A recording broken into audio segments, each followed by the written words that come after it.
$2.2 trillion stimulus package known as the CARES Act is the largest in the nation's history.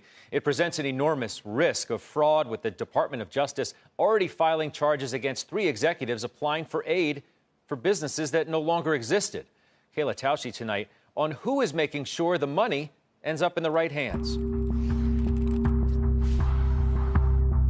It's the most expensive piece of legislation in American history, a $2.2 trillion spending package that lets the Federal Reserve lend $5 trillion more. With all commerce halted, lawmakers loosened rules to get the money out fast. The more requirements we came up with, the harder it was going to be to get the money out the door. The goal here is to get money out quickly.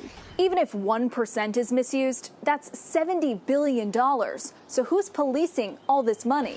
The law lets Congress appoint 5 members to oversee the corporate loans, with virtual meetings, no chair yet, and a nebulous goal to ensure well-being. We want to ask the Treasury and the Fed, what's your strategy, what's your focus, how do you design this in order to benefit the economy as a whole? And then how do we do it in a manner where the benefits exceed the costs of this kind of an intervention in our economy?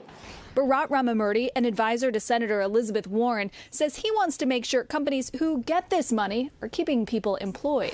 What are we getting for the $500 billion that we gave the Treasury in this program? And are the benefits of that flowing through to working people, or are they being shunted off mostly to executives and to shareholders? That's just one group studying part of the bill. There's a new House committee studying the White House's medical response, and then existing oversight teams at each agency issuing flash reports on airline aid and small business relief. And there are 2 inspectors general in particular. For one, President Trump tapped White House attorney Brian Miller to oversee Treasury payouts. I will be independent. I'll follow the facts wherever they lead. The second is chosen by agency watchdogs to chair another pandemic committee.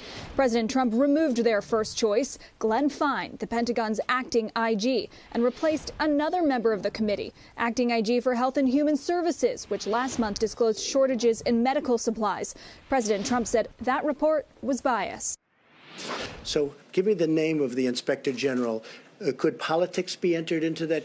Ethics experts say lawmakers should better protect them in the future, but anger from Main Street should keep these watchdogs motivated. Certainly, they're always under threat of being fired, as Glenn Fine was by the president. But I think people are paying attention to this now. Despite many of these leadership roles vacant or in flux, the reports are still due.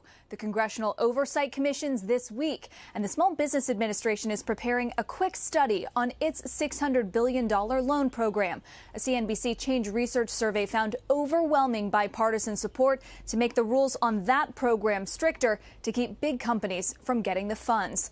And if you have information on how the CARES Act is being implemented on the ground, please reach out to us. Investigations at CNBC.com.